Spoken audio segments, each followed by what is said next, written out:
लेकिन कांवड़ियों को नशेड़ी कह देना, सरकार की व्यवस्था पर सवाल खड़े करना, इसे आप किस तरह से देखते देखिए, हैं? किसी का राइट नहीं होता कि कांवरियों को नशेड़ी बोले। हम्म। और इस तरह का बयानबाजी हम्म। बहुत ही घोर निंदनीय है। ये हम्म। कतई बर्दाश्त के लायक नहीं है। हम्म। और अगर राजनीतिक रोटी सेकनी है तो हमारे कांवड़ियों पे ही राजनीतिक रोटी क्यों सेक रहे हो? हम्म। जब आपका तजिया निकलता है उस पे राजनीतिक आप ये कीजिए। हम्म। और हमारे धर्म में घुसने की जरूरत नहीं है इन लोगों को। बाकी योगी जी हम्म। बैठे हैं, योगी सरकार है, वो सब देख रहे हैं, सारी व्यवस्था देखते हैं और अच्छे हम्म। ढंग से वो सुचारू रूप से सारे कार्य होते हैं उनके। हम्म। अभी कांवरिया अभी कांवर जल लेके हरिद्वार से आ रहे हैं, हम्म। उनका पूरा क्या बोलते हैं, प्रशासन से लेके शासन तक उनका पूरा प्रोटोकॉल के तहत सब हम्म। अच्छी तरह से वर्क कर रहे हैं। इनको बीच में कूदने की जरूरत नहीं है। वो अपने आप को संभाल ले, अपनी जनसंख्या पे काबू कर ले। भेड़ बकरियों की तरह जनसंख्या बढ़ा रहे हैं भारत में, बेरोजगार बढ़ा रहे हैं। तो ये बहुत गलत बात है। टिप्पणी करने से पहले 10 बार आप सोचें कि आपने नशेड़ी बोला है। ये नशेड़ी किसको आप बोल रहे हैं और किस अधिकार से बोल रहे हैं? पहले वो देखिए कि आपके धर्म में क्या चल रहा है, क्या हो रहा है। पहले हलाला के ऊपर काम कीजिए, उसके बाद नसबंदी के ऊपर काम कीजिए। एक आदमी 10-10 शादी करता है, 5-5 शादी करता है और उतने ही बच्चे पैदा कर रहे हैं। ये हिंदुस्तान को खोखला कर रहे हैं। तो पहले उसके ऊपर ध्यान दे। उस पे इनकी जबान नहीं खुलती है, उस टाइम इनकी जबान कट जाती है। तो इसके लिए ये कभी काम नहीं करेंगे। हमारे पास ही झुग्गियों में जाइए, देखिए किस तरह से कोई कूड़ा बीन रहा है, लेकिन बच्चे होने चाहिए भरपूर। इनके जनसंख्या जो बढ़ानी है, कोई साइकिल रिपेयर कर रहा है, इनको जनसंख्या बढ़ाने से मतलब है।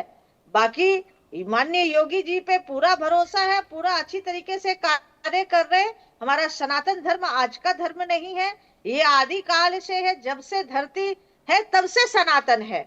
तो इस पे टिप्पणी करना निंदनीय है। इस पे इस तरह का टिप्पणी ना करें और इस तरह का राजनीतिक पापड़ ना सेके, वो ठीक है ज्यादा बेहतर रहेगा। दुर्गाचार्य जी, मैं मेहताब उस्मानी साहब के पास जा रहा हूं।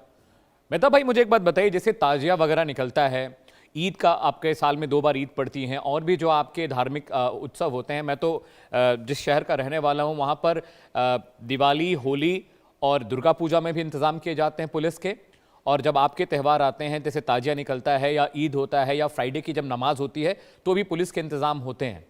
लेकिन जो बात एआईएम के प्रवक्ता ने कही है कि कांवड़ियां नशेड़ी होते हैं, ये चीज थोड़ा सा आपत्तिजनक है। अगर आप व्यवस्था को लेकर क्वेश्चन कर रहे हैं, आप सरकार के तौर तरीके पर क्वेश्चन कर रहे हैं, तो आप सरकार से सवाल पूछिए। आप योगी आदित्यनाथ साहब सूबे के मुख्यमंत्री हैं, आप उन पर कटाक्ष करिए, उनकी पार्टी पर कटाक्ष करिए, उनकी बद इंतजामी पर कटाक्ष करिए, उनकी इंतजामी पर कटाक्ष करिए। लेकिन कांवड़ियों को नशेड़ी कहना ये कहां तक ठीक है? क्योंकि जब आपके फेस्टिवल्स होते हैं, मैं जिस शहर का हूं वहां पर हिंदू मुस्लिम बहुत प्यार से रहते हैं, तो हमने देखा है कि फ्राइडे की नमाज को भी पुलिस का खूब बढ़िया इंतजाम किया जाता है। ईद और ताजिया होता है तो भी रूट्स डाइवर्जन होते हैं। जिस तरह की दुर्गा पूजा और कांवड़ियों के लिए रूट डाइवर्जन होता है, वैसे ताजिए के लिए भी रूट डाइवर्जन होता है। तो प्रशासन तो दोनों धर्मों के लिए काम करती है, लेकिन ये लोग कौन है जो चुनाव से पहले किस तरह की बातें करते हैं? मेहता भाई। देखिए, मैं इस बात से बिल्कुल भी सहमत नहीं हूँ कि किसी की आस्था से ऐसे तरीके की बात करना किसी आस्था के लिए। हम्म। अरे वो चाहे नशेड़ी हैं, गंजेड़ी हैं, कुछ भी हैं, हमें क्या मतलब है? वो हम्म। आपका धर्म आप देखो, आप डिसाइड करोगे वो कौन है। ये बिना मतलब कि इन्होंने जो बात छेड़ी है, इससे मैं सेटिस्फाई नहीं हूँ। और मैडम अभी बहुत सारी बातें करी, वो कांवड़ के लिए उन्होंने कही थी बात, लेकिन अभी बहन जी ने बड़ी सारी बातें कर दी कि बच्चा पैदा करते हैं, ये करते हैं। और योगी जी देख रेख, योगी जी तो देख रेख राम मंदिर की भी कर रहे थे, लेकिन चंदा चोरी हो गया। कर रहे थे नहीं मैडम? तो ये देख रेख वाली बात तो अलग है। देखिए, पहले और तो मैं बात है देखिए मैडम ने धार्मिक आयोजनों की, पहले धार्मिक तो मैं आयोजनों मैडम दुर्गाचार्य जी, मैं आ रहा हूं पहले आ रहा हूं आ रहा आदमी हूं। हूँ और उस्मान, मैडम नहीं बोल जितने सकते आप। मेहताब उस्मानी और को बात मैडम पूरी का करने दीजिए, अर्थ मैं भी आपके पास आ रहा पहले हूं। समझ लीजिए कि दुर्गाचार्य जी, मैं आ मैडम रहा हूं। मैं किसको बात कहा पूरी कर जाता दूं है। मैडम, मैं बात पूरी कर ब्रिटिश दूं में बहन जी, एक मिनट मैडम रुक किसको जाइए। कहा जाता है, उसका बात है अर्थ धार्मिक निकालिए आयोजन की, पहले। तो उत्तर प्रदेश में किसी भी राज्य में मुख्यमंत्री जी जाएं तो यही एग्जाम्पल देते हैं कि हमने सड़कों से नमाज खत्म कर दी, माइक हटवा दिए मस्जिदों से, अवैध मस्जिद गिरा दी। चौथा चौथा शब्द उनके पास है ही नहीं बोलने के लिए, क्योंकि कुछ हुआ ही नहीं प्रदेश में, कुछ होता तो बोलते। और आप ये बताइए, जब ये 3 डायलॉग वो मंच पे बोलते हैं तो चौथा ये क्यों नहीं बोलते कि हमने कांवड़ यात्रा में हुड़दंग जो मचाते हैं लोग, जो मारपीट पिछली अभी देख लेना, वीडियो शुरू हो जाएंगी मारपीट की जहां तहां लोगों से, तो उनके लिए भी हमने कोई व्यवस्था की है? अभी मैं देख रहा था, अभी की हाल अभी तो स्टार्ट भी नहीं हुई, अभी कई वीडियो ऐसी आ गई जिसमें दारू वगैरह पीते हुए दिखाए कांवरिया। मैं अभी दे देता हूँ वीडियो आपको। तो हमें मतलब क्या है, आप दारू पियो कुछ भी करो, बात ये नहीं है कि हमें हमें उस रास्ते जाना ही नहीं है जो रास्ता हमारा है नहीं।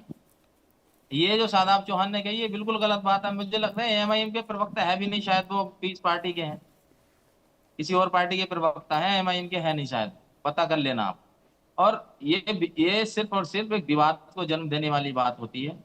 आप भाई कांवड़ यात्रा में तोड़ फोड़ करो, गाड़ी तोड़ो, गाड़ी पलटो, मारो लोगों को, जो करना है करो, आपको छूट है, क्योंकि आपके ऊपर योगी आदित्यनाथ जी बैठे हैं मुख्यमंत्री। कुछ भी करो, आपको छूट है, लेकिन 5 मिनट सड़क पे नमाज नहीं पढ़ सकते आप। ये छूट नहीं है आपके लिए। मेहताब उस्मानी, और चलिए आपने जो सड़क बोला, पे मैं इसका जवाब दुर्गा थोड़ी- कंचन भवानी जी से सड़क लेता पे हूँ। छोड़ो, दुर्गाचार्य जी, पढ़ मुझे एक सकते बात हैं, 5 बताइए। मिनट खतरों का नमाज। ठीक है मेहताब भाई, आपकी बात समझ गया मैं। दुर्गा कंचन भवानी जी, मैं आपसे एक सवाल पूछ रहा हूँ। कांवड़िए का विषय इन्होंने बता दिया, लेकिन जब ताजिया निकलता है तो ताजिया में भी फायरिंग हुई है, ताजिया में गाड़ियां फूकी गई हैं ऊपर क्रेन पे चढ़ाकर, ताजिया में मारपीट हुए हैं, ताजिया के दौरान हाई टेंशन तार से ताजिया टकराया है, वहां पर मरे भी हैं मुसलमान। सरकार के बोलने के बावजूद कि ताजिया की हाइट ज़्यादा न रखें, हाई टेंशन तार से टकरा जाएगा। ताजिया में उपद्रव भी हुआ है, पत्थरबाजी भी मंदिरों पर हुई है। तो जो मेहताब उस्मानी कह रहे हैं कि देखिए- शराबी हो, गजेड़ी हो, कुछ भी हो, तो ये तो उन पर भी लागू होता है कि ताजिया के आड़ में देखिए, लोग इनको दंगा करें, अपनी फसाद जो करें, तलवार इनकी लहराएं, अपनी गालियां गलती दें, दिखी पत्थर नहीं मारे है। मंदिरों पर। लेकिन देखिए, प्रशासन तो उनके लिए भी इनको इंतजाम अपनी करती ही गलती- है। ऐसा तो है नहीं कि ताजिया इनको- निकला है तो प्रशासन उनके लिए रूट डाइवर्जन नहीं करती है। कोई अरे हिंदू क्या बताइए, मंदिर, इनको कोई अपनी हिंदू क्या गलती सड़क पर बैठ के दिखती नहीं पूजा है कर रहा है क्या? क्या?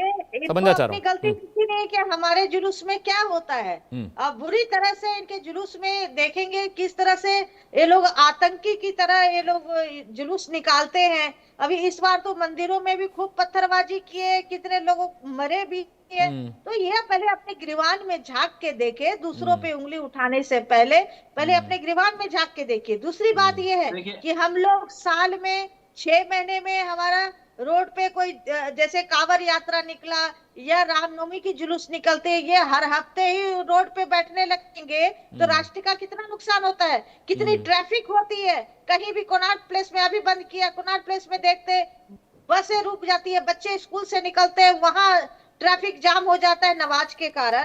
तो उस पे सरकार प्रतिबंध ना लगाए क्या? हम लोग हर हफ्ते बैठते हैं रोड पे जिस तरह से ये बैठते हैं। अब आप देखिए, सुबह सुबह किस मंदिर में सुने, सुबह सुबह माइक लगा हुआ है, जोर जोर से चिल्ला रहा है। इबादत करना है तो शांति से भी इबादत हो सकती है, इबादत करना है बिना माइक का भी इबादत हो सकता है। ये अपना वो दिखाना चाहते हैं कि हम हैं, हमसे बड़ा और कोई नहीं है, हमारे अल्लाह ताला इससे बड़ा कोई नहीं है, हमारे पैगंबर है, इससे ऊपर कुछ नहीं है। ये जताना चाहते हैं। और ये ज्यादा से ज्यादा लोगों को, जो छोटे तत्व के लोग हैं, धर्म परिवर्तन में लगे हुए रहते हैं, तो इनको उंगली हमारे ऊपर जो उठा रहे हैं ये गलत उठा रहे हैं। पहले अपने गिरवान में झांक के देख ले। दूसरी बात है, माननीय योगी जी ने